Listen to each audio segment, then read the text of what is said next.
Hello student, कैसे हैं सभी। उम्मीद करता हूं सभी ठीक होंगे। एक बार फिर से स्वागत है आप सभी का अपने यूट्यूब चैनल पैशन केमिस्ट्री पर। तो जैसे मोल फ्रैक्शन लास्ट वीडियो में हमने डिस्कस किया था मोलैरिटी हमने क्या है डिस्कस कर लिया था कंप्लीट, और उसमें किस टाइप के न्यूमेरिकल बनते हैं उनके बारे में हमने बात की थी। जैसे हमने उसमें molarity of dilution, molarity of mixture, molarity of A solution, इस टाइप के न्यूमेरिकल्स पर हमने बात की थी। तो आज का हमारा जो टॉपिक है वो है मोलैलिटी।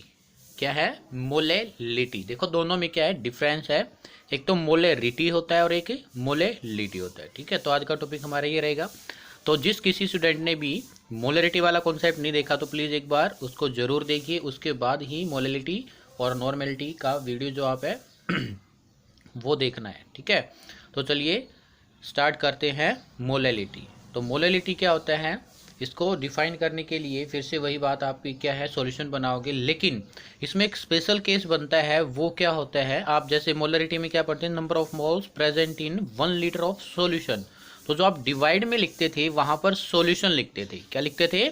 सॉल्यूशन। लेकिन इन केस ऑफ मोलैलिटी हम जो डिवाइड में लिखेंगे वो लिखेंगे मास of solvent, mass of A solvent. जैसे इसको समझने के लिए यहाँ पर एक डायग्राम बनाते हैं।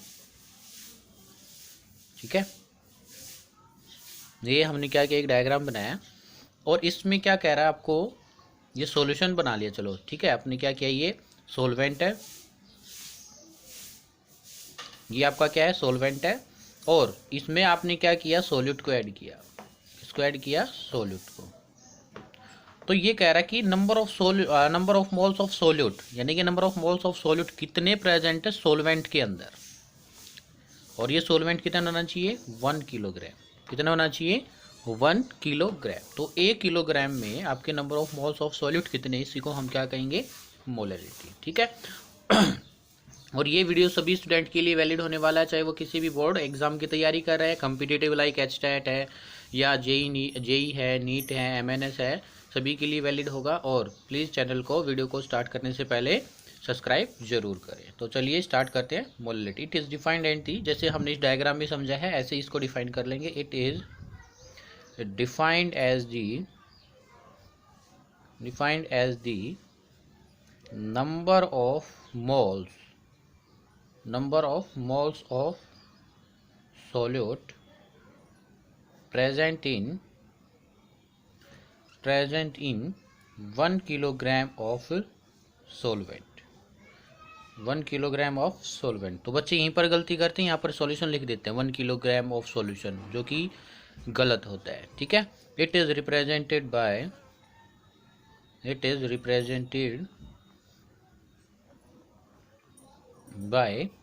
स्मॉल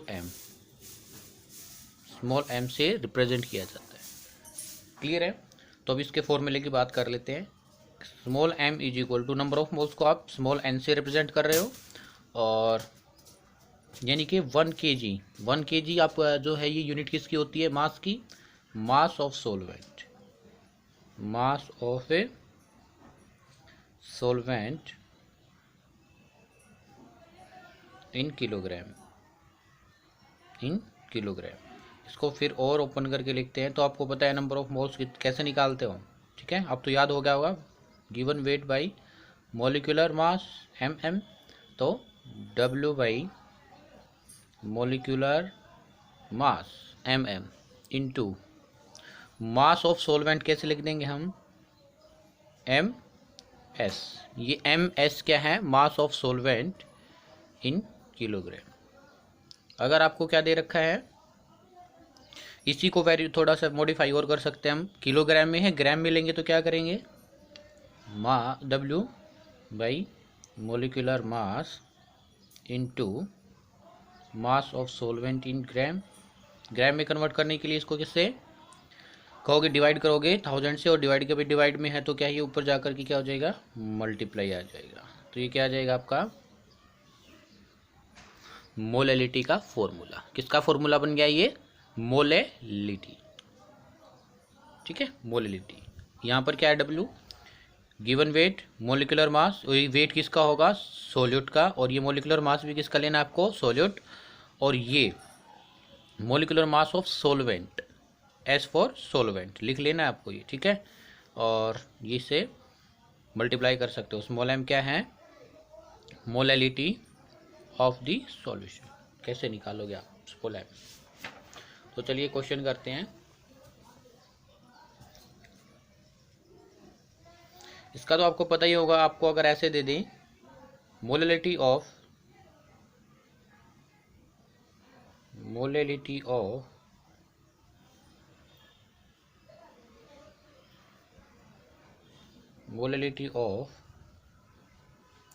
H2SO4 इज 4m, क्या मीनिंग होगा इसका? तो आप इसका कहोगे sir 4 mole of H2SO4 is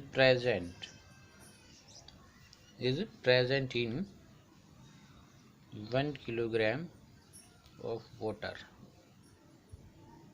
1 kilogram water में कितनी प्रेजेंट है? 4 मोल प्रेजेंट है किसके? H2SO4 के, ठीक है। तो चलिए क्वेश्चन करते हैं। फाइंड मोलैलिटी ऑफ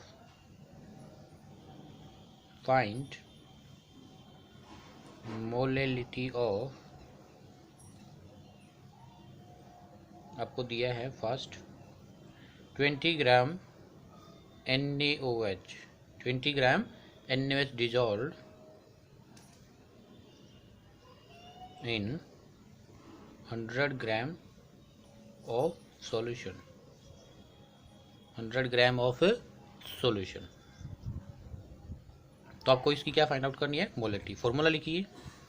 फॉर्मूला आपको पता है given weight W by molecular mass of solute into mass of solvent.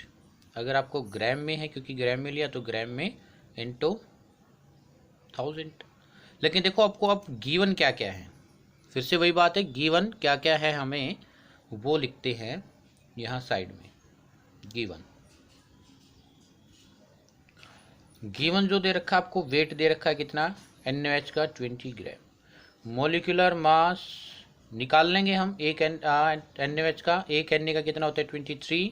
Hydrogen 1 plus 16। Oxygen का क्या है? एटॉमिक मास 16, हाइड्रोजन का 1 और Na का कितना है? 23। टोटल करो कितना आएगा? 40 ग्राम, ठीक है। लेकिन अब यहाँ पर जो दिया गया है आपको, वो क्या दिया गया है? 100 ग्राम ऑफ सॉल्यूशन, यानी कि सॉल्यूशन का आपको क्या दे रखा है? मास दे रखा है। लेकिन हमें रिक्वायरमेंट किसकी है? सोलवेंट की। तो सोलवेंट का कैसे निकालोगे? आप ऐसे लिख लेना, सॉल्यूशन किस किस से मिलकर बनता है? Solute plus solvent, sorry. तो ये मास कितना दे रखा है सॉल्यूशन का? 100 ग्राम इज इक्वल टू, और सॉलिड का कितना दे रखा है? 20 प्लस सोलवेंट। तो यहाँ से सोलवेंट का मास क्या आ जाएगा? Mass of solvent is equal to 100 minus 20, 80 gram. कितना आ गया? 80 ग्राम। क्लियर है? तो ये सभी वैल्यू आपको पता चल गई है। तो अब यहाँ इस फॉर्मूला में क्या कर दो? अप्लाई कर दीजिए। Mass is equal to, weight कितना था? 20 डिवाइडेड बाई 40 इंटू 80 1000, ठीक है। तो कैसे करोगे? इससे ये गया 2, ठीक है, और इससे ये गया, इससे कर लो 50, 8, 4, 25, ठीक है।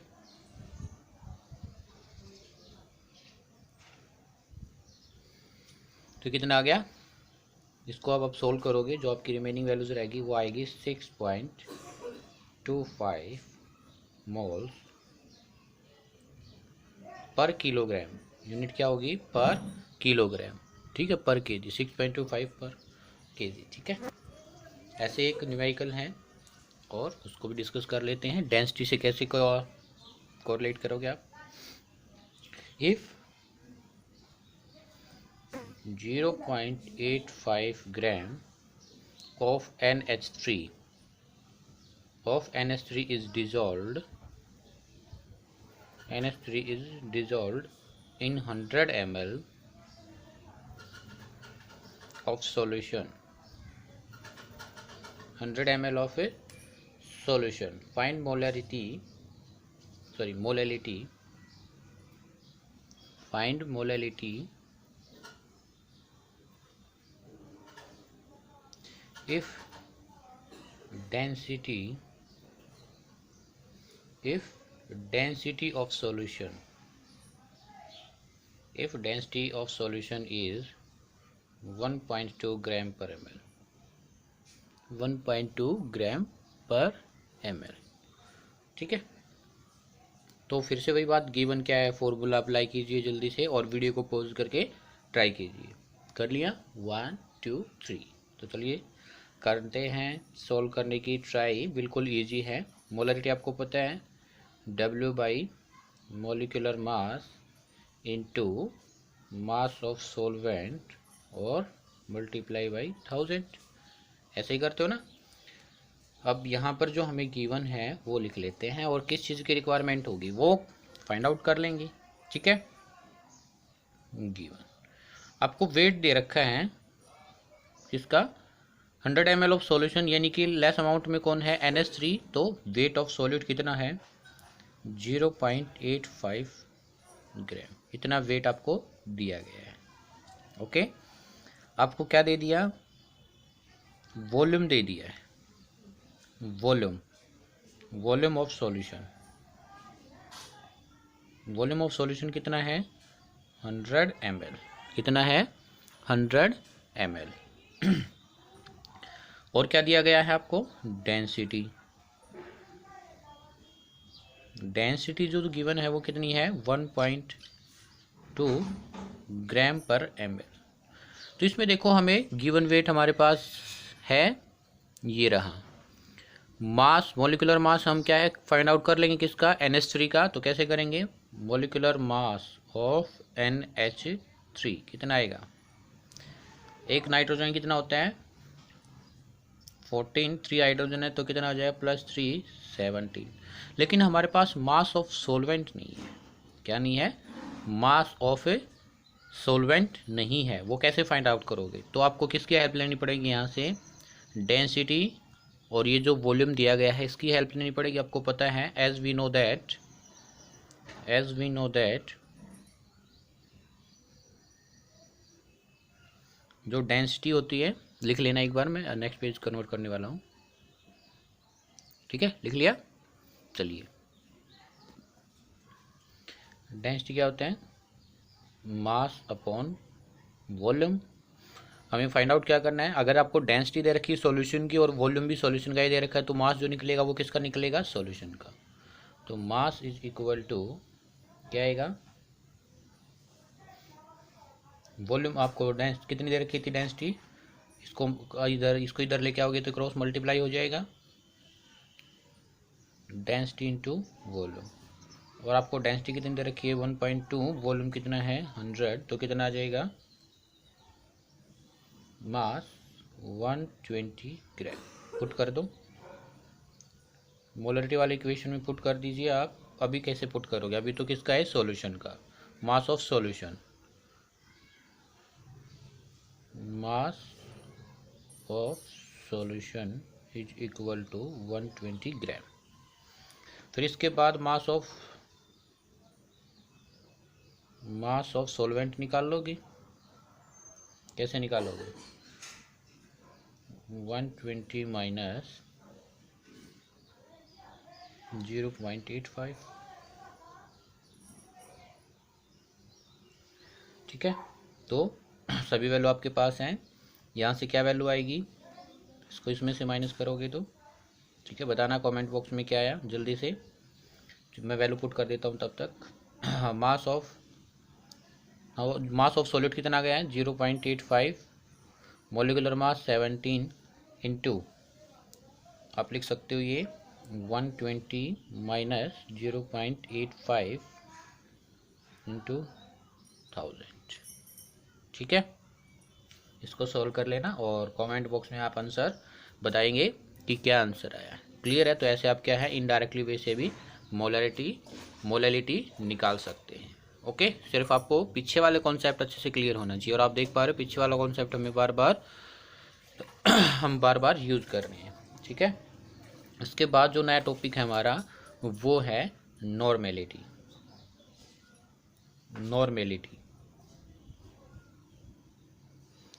एक तो मैंने बताया था आपको कि नॉर्मेलिटी और मोलैरिटी ये क्या है, दोनों इंपॉर्टेंट है और दोनों इंटरलिंक भी है। मैं एक दोनों में रिलेशंस भी निकलवाऊंगा, लेकिन एक बार हम सिर्फ नॉर्मेलिटी की बात कर लेते हैं और इसको डिफाइन कर लेते हैं। ठीक है, तो अभी तक जो भी हमारी लास्ट क्या है कंसंट्रेशन टर्म है, और अगर पीछे वाली आपको आती थी लगा लीजिए, मैंने लास्ट टाइम भी आपको कहा था कि अगर आपको पीछे वाली जितनी भी कंसंट्रेशन टर्म आती तो ये भी आपको 80% आती ही होगी। अभी देख लेना, आप खुद से कर लोगे। ठीक है, तो नॉर्मेलिटी को कैसे डिफाइन करोगे? It is defined as the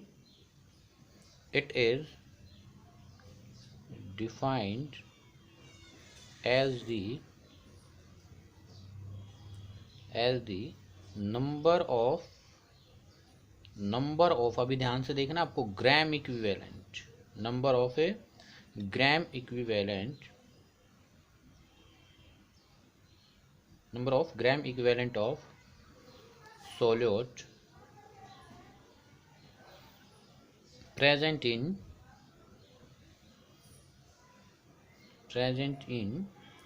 1 liter of the solution. 1 liter of the solution is known as normality.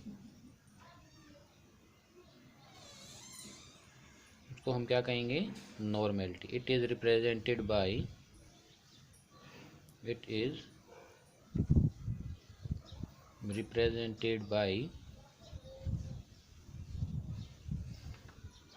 Capital N. ठीक है, रिप्रेजेंटेड बाय कैपिटल एन। ठीक है, तो चलिए फॉर्मूला बनाते हैं। यानी कि capital N is equal to gram equivalent of solute. Gram equivalent, मैं शॉर्ट फॉर्म में इक्विवेलेंट को ऐसे लिखूंगा। ठीक है, gram equivalent of solute. Gram equivalent of solute किस में प्रेजेंट? 1 लीटर।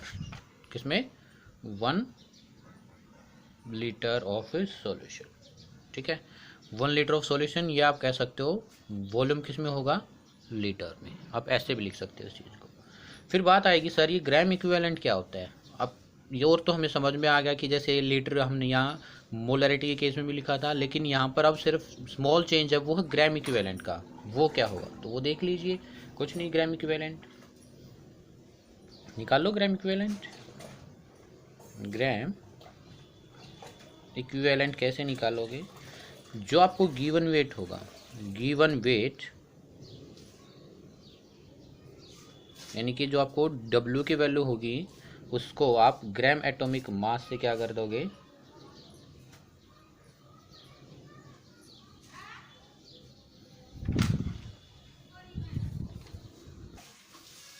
जो ग्राम एटॉमिक गिवन वेट है उसको ग्राम एटॉमिक मास से डिवाइड कर दोगे। ग्राम एटॉमिक मास से क्या कर दोगे? डिवाइड कर दोगे। फिर बात आएगी ग्राम एटॉमिक मास कहाँ से निकाले सर? तो जो ग्राम एटॉमिक मास है इसको हम कैलकुलेट करेंगे ग्राम एटॉमिक मास। इसको कैलकुलेट करेंगे जो मॉलिक्यूलर मास है, molecular mass divided by N factor,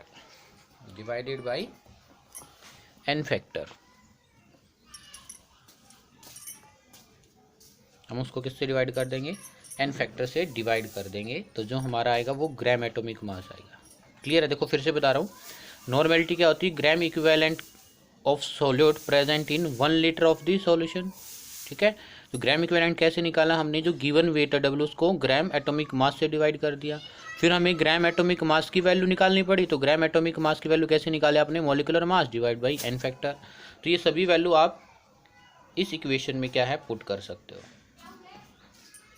equation 1 तो इक्वेशन 1 में आप तब इसको पुट करोगे तो, लेकिन हमें बात आएगी एन फैक्टर के बारे में बताऊंगा मैं अभी, पहले एक बार फॉर्मूला बनाते हैं हम, ठीक है।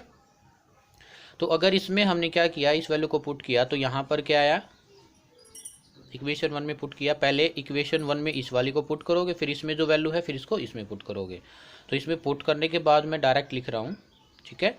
तो जो आएगा देखो, ग्राम इक्विवेलेंट की जगह आप क्या लिख दोगे, given weight divide by gram atomic मास, तो ऊपर क्या आ जाएगा W, ऊपर क्या आया W,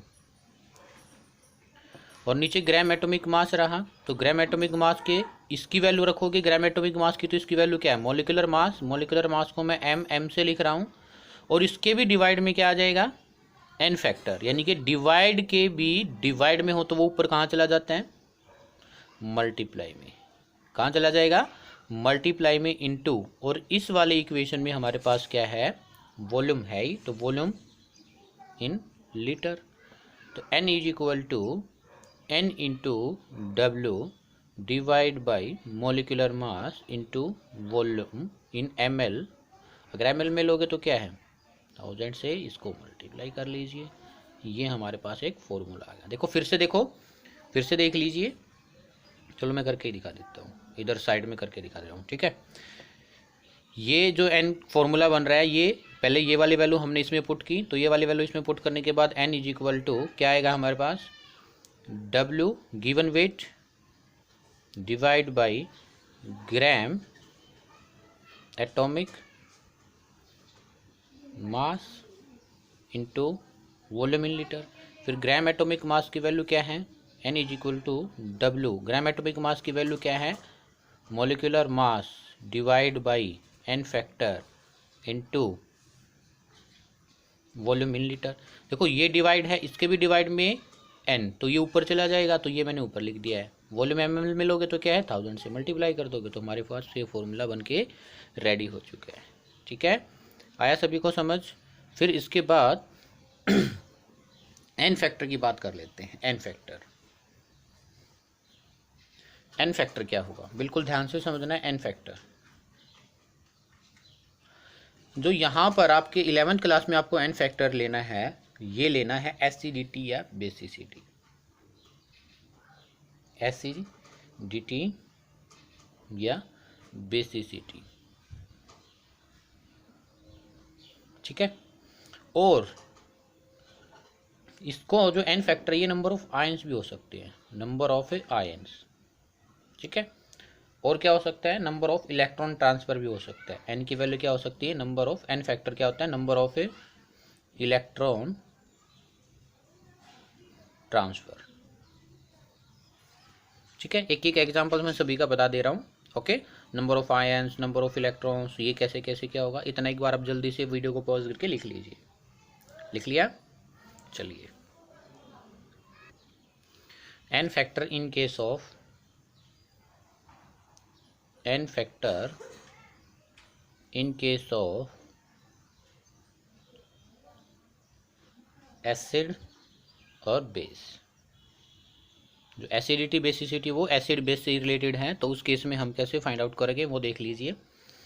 तो जैसे एसिड दे रखा है हमें HCl, क्या दे रखा है HCl, तो एसिड के केस में हमेशा याद रखना, एसिड की हम फाइंड आउट करते हैं basicity, remember it always, in case of acid we find out the basicity, ठीक है। इसका मीनिंग क्या हुआ, देखो बेसिसिटी का मतलब ये है कि जो एसिड है वो कितने H पॉजिटिव आयन दे सकता है, उसको हम उसकी बेसिसिटी कह सकते हैं, या कितने H पॉजिटिव आयन जो है वो रिप्लेसेबल है, ठीक है। तो इसको अगर हम डिसोसिएट करें तो कैसे होगा, ये H positive plus Cl negative, तो कितने H पॉजिटिव दिया 1, तो इसकी बेसिसिटी कितनी हो जाएगी 1, कितनी हो जाएगी 1। जैसे H2SO4, H2SO4 कितने H पॉजिटिव दे सकता है, ये 2H positive plus SO4 2 negative, तो क्या आ जाएगा, ये 2H जो पॉजिटिव आया है वो क्या है, एसिड की हम क्या फाइंड आउट करते हैं बेसिसिटी, क्लियर है। ऐसे ही अगर मैं यहाँ पर कोई एग्जांपल लेता हूँ, बेस, QH बेस है, MgOH का ट्वाइस ऑल्सो बेस, और CaOH का ट्वाइस ऑल्सो बेस, AlOH3 का ऑल्सो बेस, और बेस की हम क्या फाइंड आउट करेंगे एसिडिटी। बेस की क्या फाइंड आउट करेंगे? एसिडिटी। तो कितने OH नेगेटिव आयन देगा वो उसको हम क्या कहेंगे? एसिडिटी। ठीक है, तो कितने OH है? 1, तो 1 इसकी क्या हो गई? एसिडिटी। 1 क्या है इसकी? एसिडिटी। यहाँ पर कितने? 2 OH negative plus Mg2 positive. कितने OH दिए? 2, तो 2 इसकी क्या हो जाएगी? एसिडिटी। ऐसे इसमें कितना होगा और इसमें कितना होगा ये आप कमेंट बॉक्स में ज़रूर मेंशन करना है। ठीक है, कैल्शियम हाइड्रोक्साइड और एल्यूमिनियम हाइड्रोक्साइड की एसिडिटी क्या होगी? तो ये क्या हो गया? एसिडिटी और बेसिसिटी का एग्जाम्पल। ठीक है, फिर एक एग्जाम्पल्स हम कर लेते हैं इन case of A number of ions. Number of A ions, तो नंबर ऑफ आयंस में आप ऐसे ही देख सकते हो, एसिड के अलावा कोई भी सॉल्ट है, जैसे सॉल्ट के केस में हम क्या देखते हैं? एन फैक्टर ऑफ आयंस, और ये सॉल्ट के केस में देखेंगे सॉल्ट। ठीक है, तो कैसे देखेंगे? जैसे K2SO4, अगर हम इसको क्या करें? डिसोसिएट करें तो क्या बनेगा? ये 2K positive plus SO4 2 negative. तो आप क्या देख सकते हो? टोटल पॉजिटिव चार्ज देख लो या टोटल नेगेटिव चार्ज देख लो, एक देख लीजिए आप, उसकी वो क्या हो जाएगी? इसकी एन फैक्टर की वैल्यू हो जाएगी। तो इसमें पॉजिटिव कितना है? 2, और नेगेटिव भी कितना है? 2, तो एन फैक्टर की वैल्यू कितनी हुई? एन फैक्टर की वैल्यू जो होगी वो होगी 2। ऐसे किसी का भी देख सकते हैं आप। ठीक है, कोई भी सॉल्ट हो, आप टोटल पॉजिटिव या नेगेटिव कैलकुलेट कर लीजिए और उसका वो क्या आ जाएगा? एन फैक्टर की वैल्यू आ जाएगा। Number of electron transfer, number of electron transfer, N factor in case of number of electron transfer. Electron transfer के केस में आप एन फैक्टर की वैल्यू कितनी कैसे कैलकुलेट करोगे? मैं एक एग्जांपल्स लेता हूं, जैसे KMnO4 पोटासियम पर मैग्नेट, पोटासियम पर मैग्नेट। अगर मैं पोटासियम पर मैग्नेट को एसिडिक कंडीशन में क्या कराता हूँ? रिएक्ट कराता हूँ, किसी भी एसिड की कंडीशन में, एसिड लगा लीजिए आप, H2SO4 की प्रेजेंस में क्या कराता हूँ? मैं रिएक्ट कराता हूँ। तो जो Mn है, Mn मैग्नीज, इस पर 2 पॉजिटिव चार्ज आता है। मतलब अभी देखो, अगर मैं यहाँ पर क्या निकालना चाहूँ? Mn पर चार्ज, तो Mn पर मेरे को चार्ज निकालना, तो इसको माना मैंने x। पोटासियम पर कितना होता है? +1, प्लस एक ऑक्सीजन पर कितना होता है? -2 है हमारे पास, कितने? 4 इज इक्वल टू क्या आ जाएगा? 0। तो +1 x -8 इज इक्वल टू 0, तो क्या आ जाएगा? ये +1 + x इज इक्वल टू 8, और x की वैल्यू इधर कितनी आ जाएगी? 8 - 1, तो x की वैल्यू कितनी आई? +7। कितनी वैल्यू आ गई? +7। तो यहाँ पर अगर हम बात करते हैं Mn, मैग्नीज पर +7 है और इधर कितना है? +2 चार्ज। तो रिएक्टेंट की साइड तो Mn पर कितना है? +7, और प्रोडक्ट की साइड कितना है? +2। तो यहाँ से इधर जाते टाइम कितने इलेक्ट्रॉन्स का ट्रांसफर हुआ है? 5। कितने का हुआ है? 5 इलेक्ट्रॉन्स ट्रांसफर, 5 इलेक्ट्रॉन ट्रांसफर। इसी वजह से जो एन फैक्टर की वैल्यू हो जाएगी वो कितनी हो जाएगी? 5। कितनी हो जाएगी? 5। ठीक है, तो अगर हम जो इसका मोलिकुलर मास होता है, जो इसका मोलिकुलर मास होगा KMnO4 का, अगर उसको मैं 5 से डिवाइड कर दूं, कितने से डिवाइड कर दूं? 5 से, तो वो ग्राम एटॉमिक मास आ जाता है। ठीक है, क्या आ जाएगा? वो ग्राम एटॉमिक मास आ जाएगा। पीछे हमने निकाला था ना ग्राम एटॉमिक मास कैसे निकालते हैं? Molecular mass by N factor, तो ऐसे निकालते हैं। ठीक है, ये आपका क्या है? तो प्रैक्टिकल्स में सॉल्यूशन बनाते हो तब आपका क्या है? यही इस टाइप की बातें, जो एन फैक्टर है, डायरेक्ट आपको कैसे बनाना है, कितने नॉर्मल सॉल्यूशन बनाना है, ठीक है, वो इन्हीं से यही एप्लीकेबल होगा। ठीक है, यहीं से आपको पता होना चाहिए कि हमें क्या सॉल्यूशन बनाना है, कितना बनाना है। क्लियर है इतनी बात? तो चलिए अभी एक न्यूमेरिकल्स भी देख लेते हैं इस पर। और हाँ, अभी तो क्या है, मैंने पीछे जो एक क्या बनाया था, फॉर्मूला बनाया था, उस फॉर्मूला को आप फिर से देखिए, और क्या उसमें कुछ मोलरिटी और आप कह सकते हो नॉर्मेलिटी में रिलेशन निकल सकता है। तो देखिए, अगर मैं बात करूं इतनी, देखिए यही फॉर्मूला रेडी किया था, अगर मैं सिर्फ बात करूं इतनी, जितनों को मैं सर्कल कर रहा हूं, क्या इसको देखकर आपको मोलरिटी की याद नहीं आ रही है? ऊपर उसमें भी वेट था, नीचे मोलिकुलर मास था, वॉल्यूम ml में था, किसने से 1000 से मल्टीप्लाई किया था, एन फैक्टर इसमें ये अलग आया है ना। तो इसको मैं कैसे लिख सकता हूँ? रिलेशंस, मैंने क्या बोला था कि मैं एक रिलेशंस भी निकाल के दिखा दूंगा आपको मोलरिटी एंड नॉर्मेलिटी में। तो क्या आया? Normality is equal to n into capital M। आप मोलरिटी निकाल लो, उसको किससे मल्टीप्लाई कर दो, n से। या आप इसको कैसे लिख सकते हो, molarity is equal to normality निकाल लो और उसको n फैक्टर से डिवाइड कर दो। Molarity is equal to n by n factor, ये n फैक्टर है, n फैक्टर से डिवाइड कर दो। ये रिलेशंस भी है इसमें, ठीक है। तो चलिए एक न्यूमेरिकल करते हैं जल्दी से, okay.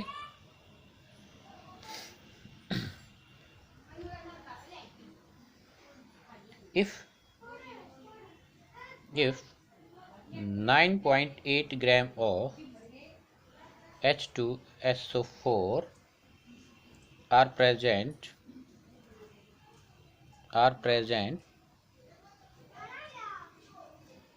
in 500 ml of solution, ठीक है। Find the normality of solution, find the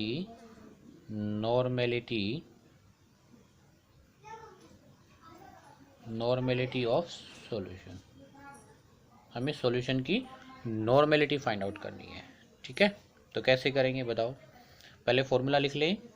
normality is equal to n factor into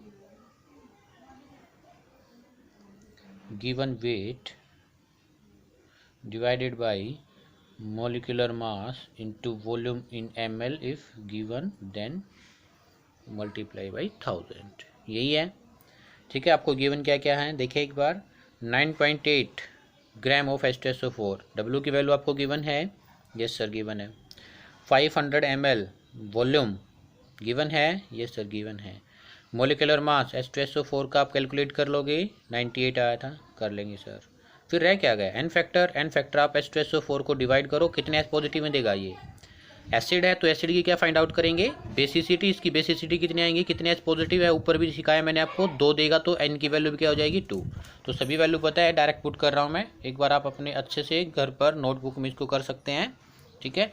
तो कितने आएगा, n फैक्टर की value 2 because it give 2 H positive ion into given wait 9.8 और molecular mass कितना आएगा 98, कर सकते हो। सल्फर का कितना होता है यहाँ पर देख लो, 32 प्लस एक ऑक्सीजन का कितना होता है 16 इंटू 4 और एक हाइड्रोजन कितना होता है 1, तो 2 है तो 2 हो जाएगा। इनको सभी को करोगे तो कितना आएगा 98 इंटू 500 और इसको मल्टीप्लाई कर दो 1000 से, 2 जीरो से 2 जीरो गया और यहाँ से नीचे 10 आ जाएगा, ये पॉइंट हटाने के बाद तो ये 10 आया, ये 0 से ये 0 गया और ये 98 से 98 गया तो कितना आया 2, कितना आया 2, नहीं 5 भी तो ना, 5 है, ये रहा 5 आ जाएगा। तो कितना आएगा ये,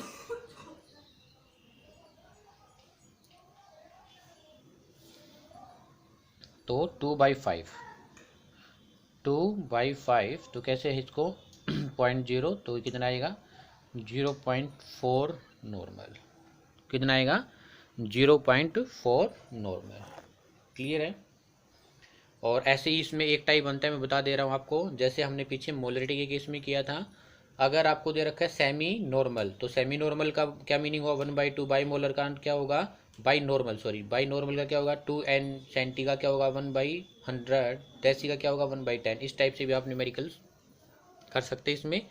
और इसके बाद एक और आपको क्या है normality of mixture, normality of आप कह सकते हो मिक्सचर। और नॉर्मेलिटी हमने क्या पढ़ी थी, N1V1 is equal to N2V2, वो भी हमने डिस्कस किया था। उसके केस में भी हम देख लेते हैं N1V1 और N2V2 वाला क्या केस था, normality of a different type of solution, ठीक है, या dilution, normality of A dilution, ठीक है, लिख लिया। चलिए मैं डायरेक्ट फॉर्मूले लिख रहा हूँ यहाँ पर, ठीक है। सभी बिल्कुल आगे तो क्या है, सिर्फ जो चेंज था वो मैंने बता दिया, n फैक्टर का चेंज है, वरना सारा का सारा मोलरिटी जैसा ही है, ठीक है। Normality in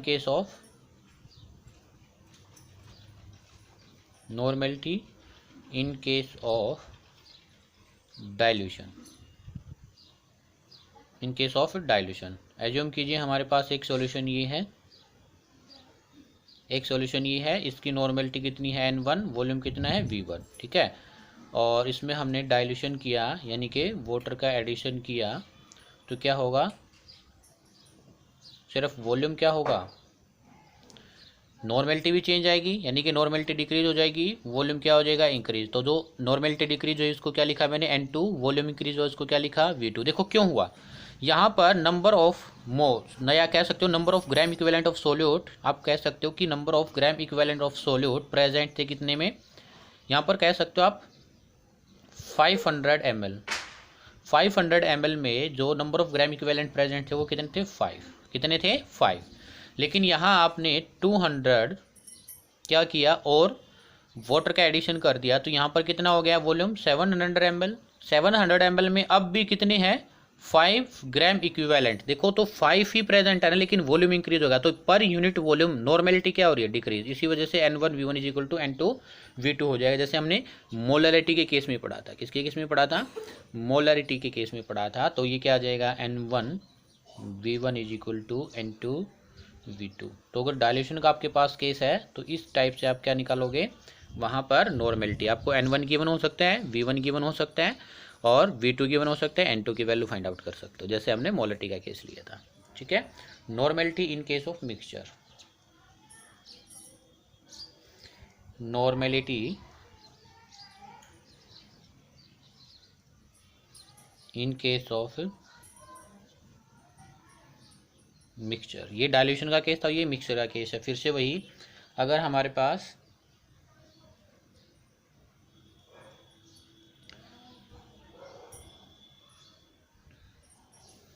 acid plus acid का केस है, एसिड प्लस एसिड या बेस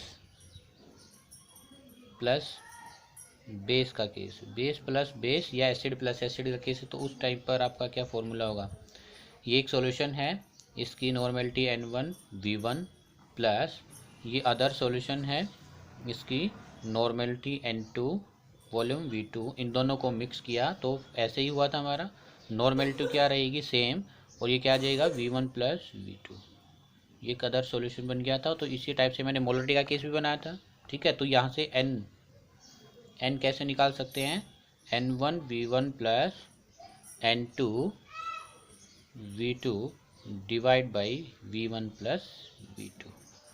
इस केस से जो आपने पीछे सेम है जैसे मोलरिटी के केस में पढ़ा था, ठीक है। किसके केस में पढ़ा था, मोलरिटी के केस में पढ़ा था, क्लियर है। तो ये था मिक्सचर का केस, ओके। उम्मीद करता हूँ आपको वीडियो पसंद आया होगा। अगर आपको वीडियो पसंद आया तो प्लीज़ वीडियो को लाइक कीजिए, शेयर कीजिए और कमेंट बॉक्स में जो मैं आपसे क्वेश्चन पूछे प्लीज़ उनका आंसर ज़रूर लिखना है, और ये भी बताना आपको वीडियो कैसा लगा है। अगर आपको वीडियो पसंद आया तो प्लीज़ चैनल को सब्सक्राइब ज़रूर करें। मिलते हैं जल्द ही नई वीडियो के साथ, जो कि हमारा नया चैप्टर रहेगा, ये some basic concept of chemistry, और उसमें जो हमारा एक सब टॉपिक था मोल कॉन्सेप्ट हमारा यहीं पर कंप्लीट हो जाता है, ठीक है। तो थैंक यू, आपके साथ ये सफ़र बहुत ही अच्छा रहा है मोल कॉन्सेप्ट वाला, और आपने बहुत ही चैनल को प्यार भी दिया है। ऐसे ही आप नेक्स्ट जो हम वीडियो बनाने वाले हैं, नेक्स्ट वीडियो जो रहेगी वो रहेगी एटॉमिक स्ट्रक्चर, यानी कि आपकी यूनिट 2 स्टार्ट करने वाले हैं। तो ऐसे ही जल्दी से ही शेयर कीजिए, ज़्यादा से ज़्यादा अपनी यूट्यूब फैमिली को इंक्रीज़ कीजिए ताकि पढ़ाने में भी मज़ा आए, ठीक है। तो मिलते हैं जल्द ही, तब तक के लिए thank you, bye bye, see you.